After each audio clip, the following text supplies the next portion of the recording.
নমস্কার, আমি নিবেদিতা। আমি আজকে আপনাদেরকে শোনাচ্ছি শ্রী শরদিন্দু বন্দ্যোপাধ্যায়ের একটি ছোট গল্প, ঝি। বংশে ৭ পুরুষে কেহ চাকরি করে নাই, তাই প্রথম চাকরি পাইয়া ভয় হইয়াছিল। না জানি কত লাঞ্ছনা গঞ্জনাই ভাগ্যে আছে। মার্চেন্ট অফিসে কেরানির চাকরি, যাহার চেষ্টায় ও সুপারিশে চাকরি পাইয়াছিলাম, তিনি অফিসের বড়বাবু, আমার পিতৃবন্ধু, নাম গণপতি সরকার। ভেলকি টেলকি দেখাইতে পারিতেন কিনা বলিতে পারি না, কিন্তু তাহার চেষ্টায় সহজেই চাকরি জুটিয়াছিল। এমনকি আমাকে কর্তৃপক্ষের সহিত দেখা সাক্ষাৎও করিতে হয় নাই। গণপতিবাবুর চেহারাটি ছিল তাহার পাকানো উড়ানি চাদরের মতোই ধোপদুরস্ত এবং শীর্ণ নমনীয়তায় বঙ্কিম।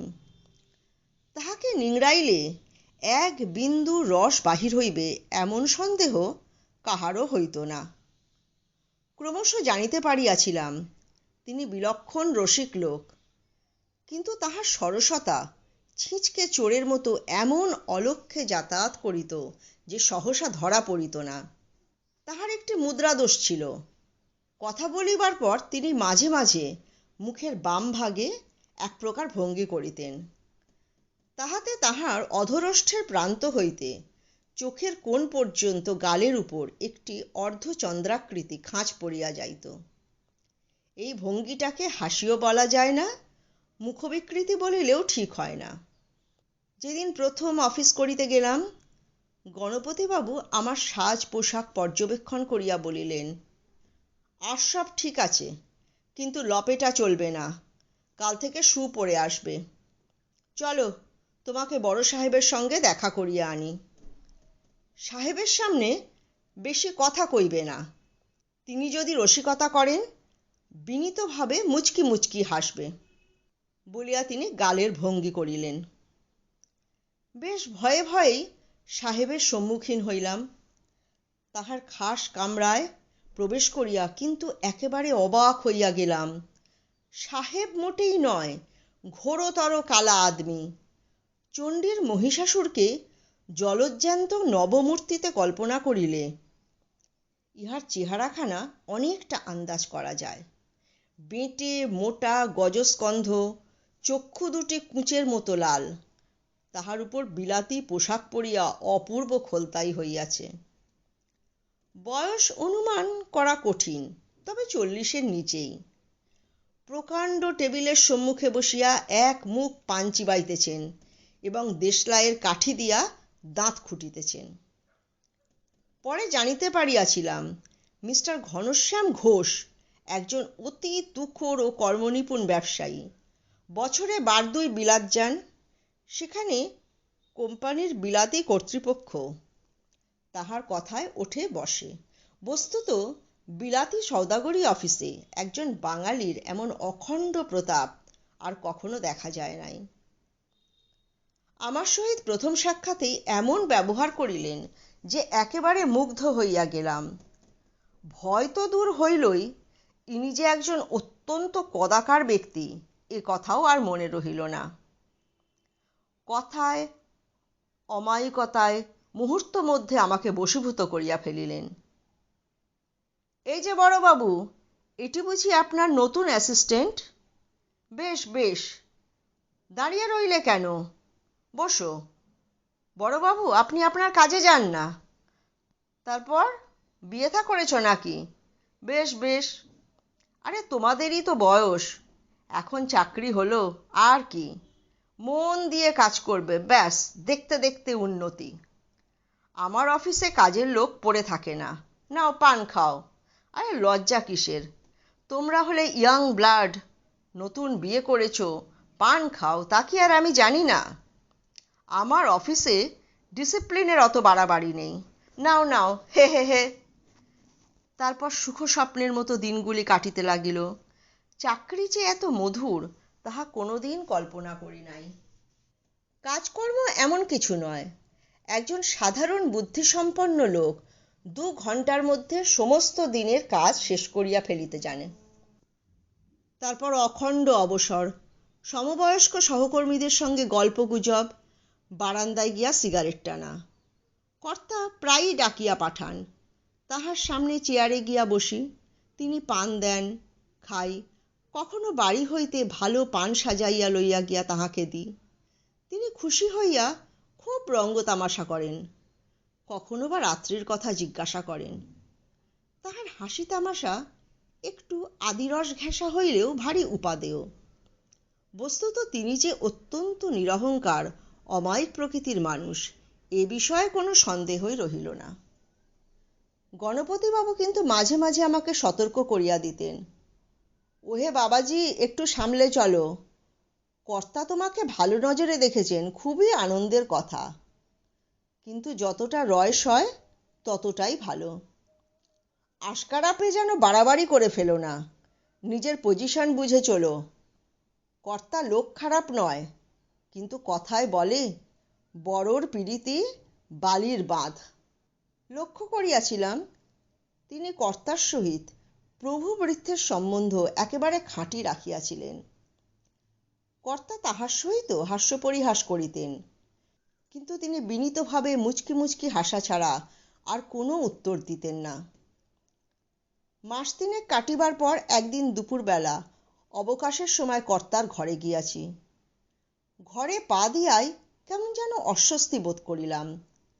কর্তা নিজের চেয়ারে ঘাড় গুঁজিয়া বসিয়াছিলেন। আমার সাড়া পাইয়া চোখ তুলিলেন। তাহার চোখ দেখিয়া থমকিয়া গেলাম। জবা ফুলের মতো লাল চোখে আমাকে কিছুক্ষণ নিরীক্ষণ করিয়া কর্কশ কণ্ঠে বলিয়া উঠিলেন, কি চাও, এ ঘরে তোমার কি দরকার? তাহার এরকম কণ্ঠস্বর কখনো শুনি নাই। থতমত খাইয়া গেলাম। আজ্ঞে আমি। তিনি লাফাইয়া উঠিয়া গর্জন করিলেন, পান চিবোতে চিবোতে পাঞ্জাবি উড়িয়ে অফিস করতে এসেছো ছোকরা? এটা তোমার শ্বশুরবাড়ি পেয়েছো বটে। গায়ে ফু দিয়ে ইয়ার্কি মেরে বেড়াবার জন্য আমি তোমাকে মাইনে দিই? যাও, টুলে বসে কাজ করো গে। তোমার মতো পুঁচকে কেরানির খবর না দিয়ে আমার ঘরে ঢোকে কোন সাহসে? ফের যদি এরকম বেচাল দেখি দূর করে দেব। হোঁচট খাইতে খাইতে ঘর হইতে বাহির হইয়া আসিলাম। এ কি হইল? নিঃসাড়ে নিজের জায়গায় গিয়া বসিলাম। অভিভূতের মতো আধ ঘণ্টা কাটিয়া গেল। আমি নূতন লোক, তাই বড়বাবুর পাশেই আমার আসন। চোখ তুলিয়া দেখিলাম তিনি গভীর মনঃসংযোগে খস খস করিয়া লিখিয়া চলিয়াছেন। আর সকলে নিজ নিজ কাজে মগ্ন।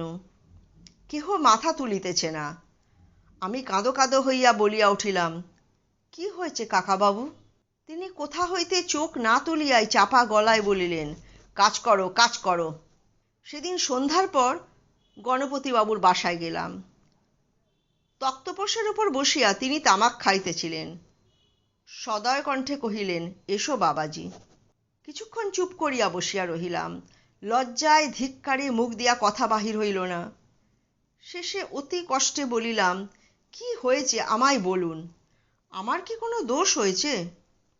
তিনি বলিলেন, না, তোমার আর দোষ কি? তবে বলেছিলুম, বড়োর পিড়িতি বালির বাঁধ, এর মধ্যে কোনো কথা আছে। আপনি আমাকে সব খুলে বলুন কাকাবাবু। তিনি কিছুক্ষণ এক মনে ধূমপান করিলেন। খুলে বলবার মতো কথা নয় বাবাজি। না, আপনাকে বলতে হবে, কেন উনি আজ আমার সঙ্গে অমন ব্যবহার করলেন। তিনি দীর্ঘকাল নীরব হইয়া বসিয়া রহিলেন। কেবল তাহার গালে মাঝে মাঝে খাঁচ পড়িতে লাগিল। বলুন কাকাবাবু। তুমি ছেলের মতো, তোমার কাছে বলতে সংকোচ হয়। আসল কথা ঝি। বলিয়াই তিনি চুপ করিলেন। তাহার গালে একটা বড় রকম খাঁচ পড়িল। কিন্তু ঝি কথাটা ঠিক শুনিয়াছে কিনা বুঝিতে পারিলাম না। সবিস্ময়ে জিজ্ঞাসা করিলাম, কি বললেন? ঝি? গণপতিবাবু ঊর্ধ্ব দিকে তাকাইয়া বলিলেন, হ্যাঁ। কদিন থেকে বড় সাহেবের মন ভালো যাচ্ছে না। আয়া জানো, আয়া? যেসব ঝি সাহেবদের ছেলে মানুষ করে। আমাদের বড় সাহেবের ছেলের আয়া হপ্তাখানেক হলো চাকরি ছেড়ে দিয়ে চলে গেছে। মাথা গুলাইয়া গেল। গণপতিবাবু এসব আবোল তাবোল কি বকিতেছেন? বুদ্ধিভ্রষ্টের মতো বলিলাম, কিন্তু কিন্তু কিচ্ছু যে বুঝতে পারছি না। গণপতিবাবু তখন বুঝাইয়া দিলেন। স্পষ্ট কথায় অবশ্য কিছুই বলিলেন না, কিন্তু ভাবে ভঙ্গিতে, অর্থপূর্ণ ভ্রুবিলাসে, সময়োচিত নীরবতায় এবং গালের বিচিত্র ভঙ্গি দ্বারা সমস্তই ব্যক্ত করিয়া দিলেন। সংক্ষেপে ব্যাপার এই, আমাদের বড় সাহেব বছর 3 আগে বিপত্নিক হন। তাহার পত্নী একটি পুত্র প্রসব করিয়া সূতিকাগৃহেই মারা যান। তারপর হইতে শিশুকে লালন পালন করিবার জন্য ঝি অর্থাৎ আয়া রাখা হয়। সেই ব্যবস্থাই এখন পর্যন্ত চলিয়া আসিতেছে। ঘনশ্যামবাবু অত্যন্ত যত্ন সহকারে ঝি নির্বাচন করিয়া থাকেন, কিন্তু কোনো কারণে ঝি মনের মতো না হইলে কিংবা ছাড়িয়া গেলে সাহেবের মেজাজ অত্যন্ত খারাপ হইয়া যায়, এমনকি তাহার স্বভাবই একেবারে বদলাইয়া যায়। গত কয়েক মাস একটি খ্রিস্টিয়ান যুবতী কাজ করিতেছিল, কিন্তু সে হঠাৎ বিবাহ করিবার অজুহাতে কাজ ছাড়িয়া চলিয়া গিয়াছে। অথচ মনের মতো নূতন ঝি পাওয়া যাইতেছে না, তাই এই অনর্থ। থ হইয়া বসিয়া রহিলাম। এও কি সম্ভব? এই কারণে মানুষের চরিত্রে এমন পরিবর্তন ঘটিতে পারে? কিন্তু গণপতিবাবু তো গুল মারিবার লোক নহেন। তবু এক সংশয় মনে জাগিতে লাগিল। বলিলাম, কিন্তু উনি আবার বিয়ে করেন না কেন? এ প্রশ্নের সদুত্তর গণপতিবাবু দিলেন। ঘনশ্যামবাবুর শ্বশুর অদ্যাপি জীবিত। তিনি পশ্চিমবঙ্গের একজন প্রকাণ্ড জমিদার। তাহার সন্তান সন্ততি কেহ জীবিত নাই। এই দৌহিত্রই অর্থাৎ ঘনশ্যামবাবুর পুত্রই তাহার উত্তরাধিকারী। কিন্তু শ্বশুরমশাই জানাইয়া দিয়াছেন যে জামাতা বাবাজি যদি পুনরায় বিবাহ করেন, তাহা হইলে তিনি তাহার সম্পত্তি দেবোত্তর করিয়া এক দূর সম্পর্কের ভাগিনেয়কে সেবায়ত নিযুক্ত করিবেন। সমস্তই পরিষ্কার হইয়া গেল। তবু একটা গোলচোখো রুদ্ধশ্বাস বিষয় মনকে আবিষ্ট করিয়া রাখিল। এমন সব ব্যাপার যে দুনিয়ায় ঘটিয়া থাকে, তাহার অভিজ্ঞতা তখন একেবারেই ছিল না। তারপর 5-6 দিন কাটিল। অফিসে যতক্ষণ থাকি কাঁটা হইয়া থাকি। কি জানি কখন আবার মাথার উপর হুড়মুড় শব্দে আকাশ ভাঙিয়া পড়িবে। ইতিমধ্যে 2-3 জন সহকর্মীর সামান্য ত্রুটির জন্য অশেষ লাঞ্ছনা হইয়া গিয়াছে। চাকরি যে কি বস্তু, তাহা হাড়ে হাড়ে বুঝিতে আরম্ভ করিয়াছি। সেদিন অফিসে গিয়া সবেমাত্র নিজের আসনে বসিয়াছি, আরদালি আসিয়া খবর দিল বড় সাহেব তলব করিয়াছেন। প্লীহা চমকাইয়া উঠিল। এই রে, না জানি কোথায় কি ভুল করিয়া বসিয়াছি, আজ আর রক্ষা নাই। ফাঁসির আসামির মতো কর্তার ঘরে গিয়া ঢুকিলাম। তিনি নিজের চেয়ারে বসিয়া হেঁট মুখে দিরাজ হইতে কি একটা বাহির করিতেছিলেন। মুখ না তুলিয়াই প্রফুল্ল কণ্ঠে বলিয়া উঠিলেন, এই যে শৈলেন, লখনৌ থেকে ভালো জর্দা আনিয়েছি, দেখো দেখি খেয়ে। মুক্তভস্য মেশানো জর্দা হে, বড় গরম জিনিস, হে হে হে। 1.5 ঘণ্টা ধরিয়া এইভাবে চলিল, যেন এ মানুষ সে মানুষ নয়। ইনি যে কাহারও সহিত রূঢ় ব্যবহার করিতে পারেন, কল্পনা করাও কঠিন। কোথায় সে ক্ষুধিত ব্যাঘ্রের মতো হিংস্র দৃষ্টি, কোথায় সে কর্কশ দুঃসহ গলার আওয়াজ। তিনি আবার আমাকে তাহার সহৃদয়তার প্রবল প্লাবনে ভাসাইয়া লইয়া গেলেন। তিনি মন্দ লোক, এ কথা আর কিছুতেই ভাবিতে পারিলাম না। ফিরিয়া আসিয়া নিজের আসনে বসিতে বসিতে উত্তেজনা সংহত কণ্ঠে বলিলাম, কাকাবাবু, ব্যাপার কি? গণপতিবাবুর কলমে একগাছি চুল জড়াইয়া গিয়াছিল। সেটিকে নিভ হইতে সন্তর্পণে মুক্ত করিয়া তিনি অবিচলিতভাবে আবার লিখিতে আরম্ভ করিলেন। আমার দিকে মুখ না ফিরাইয়া ঘষা গলায় বলিলেন, ঝি পাওয়া গেছে, বলিয়া গালের ভঙ্গি করিলেন। আমার পাঠ যদি আপনাদের ভালো লেগে থাকে, তাহলে আমার চ্যানেলকে লাইক করবেন, সাবস্ক্রাইব করবেন আর প্রচুর প্রচুর প্রচুর শেয়ার করবেন। ধন্যবাদ।